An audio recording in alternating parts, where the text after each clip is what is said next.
Hello guys, welcome back to my channel. आज की इस वीडियो पे हम देखने वाले हैं व्हाट इज केमिकल शिफ्ट। अगर आपके भी सिलेबस में जो है केमिकल शिफ्ट दिया हुआ है तो ये वीडियो को आपको अंत तक देखना है। ये जो है अक्सर पेपरों में पूछ लेता है, चाहे शॉर्ट में पूछ लेगा या तो लॉन्ग में पूछ लेगा, तो वीडियो को अंत तक आपको देखना है। हिंदी में कहते हैं रासायनिक विस्थापन। ठीक है, इसकी डेफिनेशन हम यहाँ पर देखेंगे। मेजरमेंट ऑफ केमिकल शिफ्ट यहाँ पर देखने वाले हैं कि केमिकल शिफ्ट को कैसे मापते हैं। और factor affecting of chemical shift, ठीक है, मतलब जो है केमिकल शिफ्ट को प्रभावित करने वाले कारक, ये सभी चीज़ें हम देखने वाले हैं। तो भाई चैनल पे नए हैं तो आपको सब्सक्राइब कर लेना है। यहाँ पर हम ऐसी वीडियोस लाते रहते हैं, हमें भी जो है काफ़ी ज़्यादा मेहनत लगती है, तो आप एक सब्सक्राइब जरूर कीजिएगा। ठीक है, देखेंगे पेपर में आप किस प्रकार लिख सकते हैं। साथों साथ पेन कॉपी लेकर आपको बैठना है ताकि आप जो है इसे साथों साथ नोट कर लीजिएगा। ठीक है, और जो है नीचे कमेंट करके बताइएगा कि जो है नेक्स्ट वीडियो किस टॉपिक पर लाया जाए। ठीक है, उसके हिसाब से ही जो है हम आगे वीडियोस वगैरह लाएंगे। तो नीचे आप सभी को जो है कमेंट जरूर करना है कि मैं नेक्स्ट वीडियो किस टॉपिक पर लाऊं। तो चलिए भाई वीडियो स्टार्ट हम करते हैं। ठीक है, तो यहाँ पर देख लीजिए क्वेश्चन किस टाइप के आते हैं वो हम यहाँ पर देख लेंगे। क्वेश्चन है explain chemical shift and it's. पहला है क्या, मेजरमेंट, फैक्टर अफेक्टिंग, मतलब जो है आपको यहाँ पर व्हाट इज केमिकल शिफ्ट इस टाइप का पूछ लेगा। एक्सप्लेन इन डिटेल, इस टाइप का अगर आपका केमिकल शिफ्ट से रिलेटेड वीडियोस मतलब जो है क्वेश्चन आता है तो इसको जो है आपको आंसर के रूप में लिख देना है। बाकी आप समझदार हैं, समझ जाएंगे कि कितना क्या लिखना है। तो चलिए भाई वीडियो स्टार्ट करते हैं। ठीक है, और इसी प्रकार के अगर आपको नोट्स लेना है तो डिस्क्रिप्शन में हमारे कॉन्टैक्ट नंबर दे रखा है।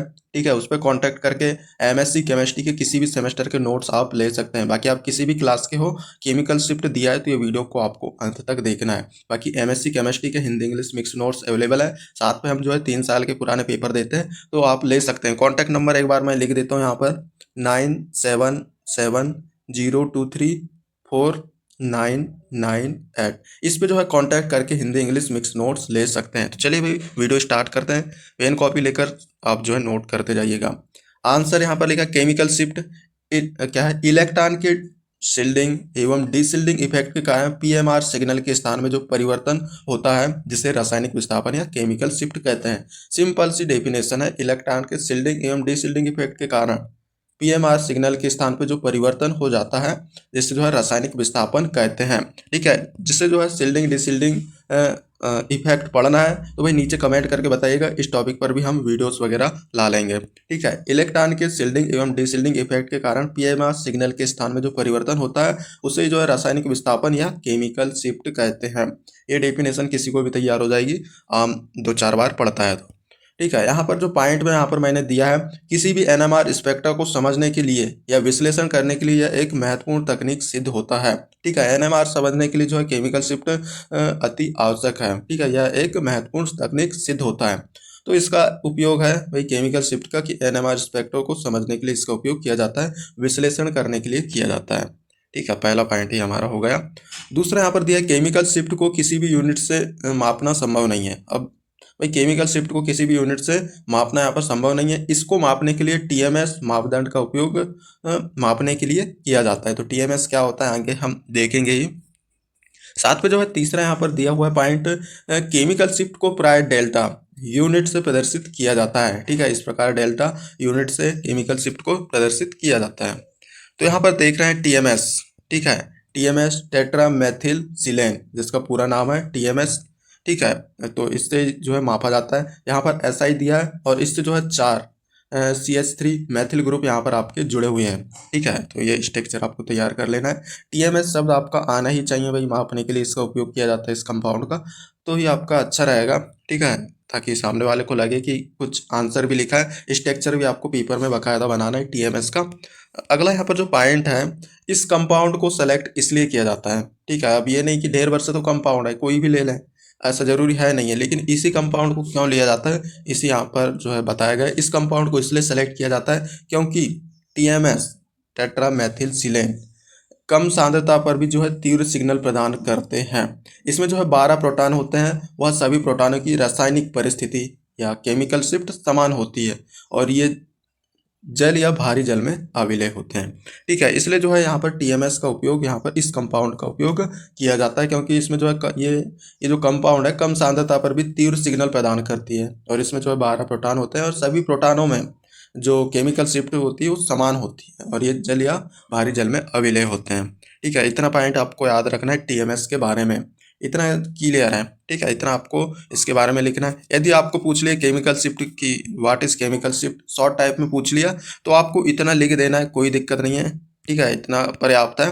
बाकी आप आगे और कर पाएँ तो अच्छी बात है, लेकिन इतना यहाँ पर पर्याप्त है और बहुत ईजी भी, आप आसानी से इसे लिख पाएंगे। तो भाई इसी प्रकार के नोट्स लेना है तो भाई डिस्क्रिप्शन में कॉन्टैक्ट नंबर मैंने दे रखा है, देख लीजिए भाई। यहाँ पर जो है इलेक्ट्रॉन के शिल्डिंग एवं डिशिल्डिंग इफेक्ट के कारण जो टीएमएस में परिवर्तन हो रहा है, उससे ही जो है हम जो है केमिकल शिफ्ट कहते हैं। जैसे कि यहाँ पर डाउन फील्ड है, ये अप फील्ड है, यहाँ पर शिल्डिंग इफेक्ट क्या है, डाउन फील्ड में हो रहा है, और सॉरी डिशिल्डिंग, और शिल्डिंग हो रहा है अप फील्ड में। इसके कारण जो है टीएमएस में जो परिवर्तन होता है उससे ही हम जो है केमिकल शिफ्ट यहाँ पर कहते हैं। तो ये आरेख भी आपको जो है बना लेना है, ठीक है, चूँकि यहाँ पर ऊपर नीचे हो रहे हैं डिशिल्डिंग और शिल्डिंग और डिशिल्डिंग, ठीक है, तो जिससे जो है टीएमएस में परिवर्तन होता है। देखेंगे मेजरमेंट ऑफ केमिकल शिफ्ट, यहाँ पर देखने वाले हैं। केमिकल शिफ्ट का मापन प्रमुखतः डेल्टा एवं पाई पैमाने से किया जाता है, जो निम्न प्रकार से किया जाता है। मतलब जो केमिकल शिफ्ट का जो मापन है, दो तरीके हैं उसके, एक तो डेल्टा पैमाना है और एक है टाउ पैमाना, ठीक है, यहाँ पर टाउ या पाई पैमाना, लेकिन पाई पैमाना नहीं है, टाउ पैमाना है, इस टाइप का टाउ आपका बनता है, ठीक है। तो देख लेते हैं डेल्टा पैमाना। केमिकल शिफ्ट की परिस्थितियों को समझने के लिए डेल्टा पैमाने से परिभाषित किया जाता है, जो कि इसे टीएमएस सिग्नल से किसी यौगिक के अंतर के रूप में भी परिभाषित किया जाता है, ठीक है। ये आप 1 से 2 बार लिख लिख कर देखेंगे तो आपको ये तैयार हो जाएगा, कोई दिक्कत नहीं है। और यहाँ पर टाउ पैमाना है, डेल्टा मात्रक मानों का प्रयोग कर रासायनिक शिफ्ट स्पेक्ट्रम में दाईं से बाईं ओर बढ़ती है। मतलब जो है डेल्टा मात्रकों का प्रयोग कर रासायनिक शिफ्ट जो है स्पेक्ट्रम में दाईं से बाईं ओर बढ़ती है, और फील्ड स्टेट के अनुसार जो है केमिकल शिफ्ट डाउन फील्ड से अप फील्ड, मतलब जो है बाईं से दाईं ओर बढ़ती है। इस दुविधा को दूर करने के लिए जो एक वैज्ञानिक थे टायर्स, ठीक है, टायर्स थे, इन्होंने एक नया पैमाना दिया, ठीक है, नया पैमाना सुझाया, जिसे जो है टाउ पैमाना कहते हैं, ठीक है। यहाँ पर क्या कहता है एक बार फिर से हम यहाँ पर देख लेंगे। टाउ मात्रक मानों का प्रयोग कर रासायनिक शिफ्ट, ठीक है, केमिकल शिफ्ट स्पेक्ट्रम में दाईं से बाईं ओर बढ़ती है, और फील्ड स्टेट के अनुसार केमिकल शिफ्ट डाउन फील्ड से अप फील्ड, ठीक है। यहाँ पर देख लेते हैं, ये जो डाउन फील्ड है, फील्ड स्टेट के अनुसार जो डाउन फील्ड से अप फील्ड की ओर यहाँ पर क्या बढ़ती है, हमारी डाउन फील्ड से अप फील्ड की ओर बढ़ती है, क्या फील्ड केमिकल शिफ्ट। और डेल्टा मात्रक मानों का प्रयोग कर जो रासायनिक शिफ्ट है स्पेक्ट्रम में दाईं से बाईं ओर बढ़ती है, ठीक है। इस प्रकार यहाँ पर दिया है, तो ये एक प्रकार से दुविधा उत्पन्न हो रही थी, ठीक है, कि कहाँ दाईं से बाईं बढ़ रहा है, कुछ बाईं से दाईं बढ़ रही है। तो इस दुविधा को दूर करने के लिए एक टायर्स नाम के वैज्ञानिक थे, जिसने नया पैमाना सुझाया, जिससे जो है टाउ पैमाना मात्रक कहते हैं, ठीक है, टाउ पैमाना कहते हैं। तो देख लेना भाई, डेल्टा बराबर V sample minus V TMS, और इसके बटे में है वी इंस्ट्रूमेंट गुणित 10⁶ ppm, तो हो जाएगा टाउ बराबर 10 माइनस डेल्टा। तो ये आपका जो है अक्सर विकल्प में पूछ लेता है कि भाई टाउ बराबर क्या होता है, ठीक है। टाउ बराबर यहाँ पर अलग अलग ऑप्शन दे देंगे, जैसे 10, टाउ बराबर 10, या मान लो आपका टाउ बराबर यहाँ पर दे देगा +10, इस टाइप के अलग अलग विकल्प दे सकते हैं। तो ये टाउ बराबर 10 माइनस डेल्टा आपको याद रखना है, ठीक है, इसको भी आपको लिख देना है, इतना करें, ठीक है। ये प्रश्न आपका अलग टाइप का भी आ सकता है, ठीक है। एक्सप्लेन केमिकल शिफ्ट, ठीक है, एक्सप्लेन केमिकल शिफ्ट, यहाँ पर एक पॉइंट में दे देगा मेजरमेंट दे देगा, ठीक है, या तो केमिकल शिफ्ट का मेजरमेंट आपको डायरेक्टली पूछ लेगा, सिर्फ आपको जो है मेजरमेंट ही करना पड़ेगा, ठीक है, या आपको इस टाइप का पूछ लेगा कि भाई फैक्टर अफेक्टिंग केमिकल शिफ्ट बस, तो आपको जो है उतना ही करना पड़ेगा। जैसे आपको मेजरमेंट ऑफ केमिकल शिफ्ट दे दिया, तो आप अगर आपको आता है केमिकल शिफ्ट की डेफिनेशन तो वो आपको लिख लीजिएगा, यदि नहीं भी लिखते तो आपको जो है measurement of chemical shift directly पूछ लिया, तो ये सभी आपको जो है 2 पैमाने दिए हुए हैं, टाउ पैमाना और डेल्टा पैमाने, इनको ही आपको लिख देना है, वो भी यहाँ तक, ठीक है। तो पर्याप्त है, कोई दिक्कत नहीं है, और ये शॉर्ट टाइम में ही पूछेगा। और यहाँ पर जो नेक्स्ट है factor affecting chemical shift in NMR, ठीक है, ये भी आपको जो है अलग से पूछ लेता है, कई बार अलग से पूछ लेता है, explain factor affecting chemical shift in NMR. तो ये आपका कम 2-2 अंक में पूछता है, शॉर्ट टाइप के क्वेश्चन में पूछता है। आपके शॉर्ट टाइप के क्वेश्चन कितने अंक के आते हैं पता नहीं, कई यूनिवर्सिटी में शॉर्ट टाइप के क्वेश्चन 5 अंक के बनते हैं, 2 अंक के बनते हैं, ठीक है, तो कोई दिक्कत नहीं है, देख लेंगे हम। Electronegativity, factor affecting chemical shift in NMR, तो इलेक्ट्रोनेगेटिविटी विद्युत ऋणात्मकता जो है प्रभावित करता है भाई केमिकल शिफ्ट को। CH3 के प्रोटॉन अधिक डेल्टा मान पर या कम टाउ मान अनुनाद प्रदर्शित करते हैं, टाउ मान पर जो है अनुनाद प्रदर्शित करते हैं। जो CH3 कंपाउंड है, ठीक है, कि प्रोटॉन अधिक डेल्टा मान पर या कम टाउ मान पर अनुनाद प्रदर्शित करते हैं, ठीक है, रिजोनेंस प्रदर्शित करते हैं।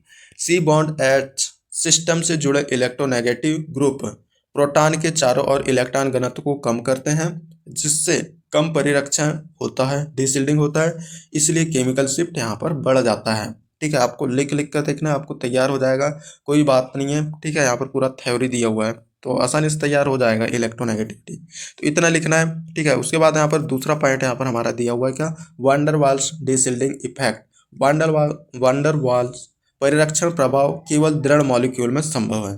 ठीक है, प्रोटॉन पर परिरक्षण प्रभाव कम होना जिससे अधिक टाउ मान प्रदर्शित करते हैं। हालांकि यह प्रभाव बहुत कम होता है पर जटिल अणु जैसे एल्केलाइड आदि में महत्वपूर्ण होता है। ठीक है, यहाँ पर जो है इसके 3 ही पॉइंट दिए हुए हैं जो कि आसान है, आप 2-4 बार पढ़ोगे लिखोगे तो आपको ये तैयार हो जाएगा, इतनी कोई बड़ी बात है नहीं है, ज़्यादा इफेक्ट यहाँ पर इसके है भी नहीं है।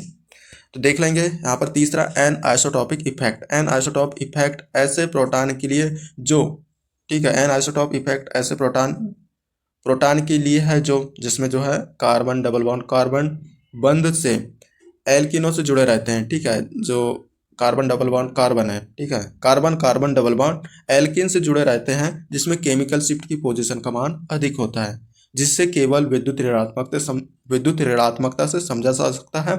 यही तथ्य एल्डिहाइड्रिक प्रोटॉन के लिए भी सत्य है।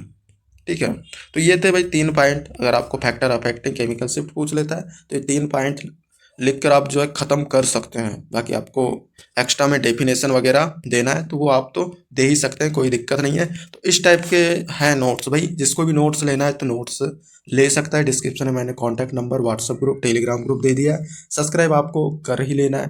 ठीक है, बाकी कॉन्टैक्ट नंबर 9770234998 में कांटेक्ट करके हिंदी इंग्लिश मिक्स नोट्स ले सकते हैं, MSc केमिस्ट्री कोई भी सेमेस्टर के। तो भाई वीडियो यहीं पर एंड करते हैं। नेक्स्ट किस टॉपिक पर वीडियोस लाना है नीचे आप कमेंट करके जरूर बताइएगा। मिलते हैं अगली वीडियो पर। Thanks for watching, bye.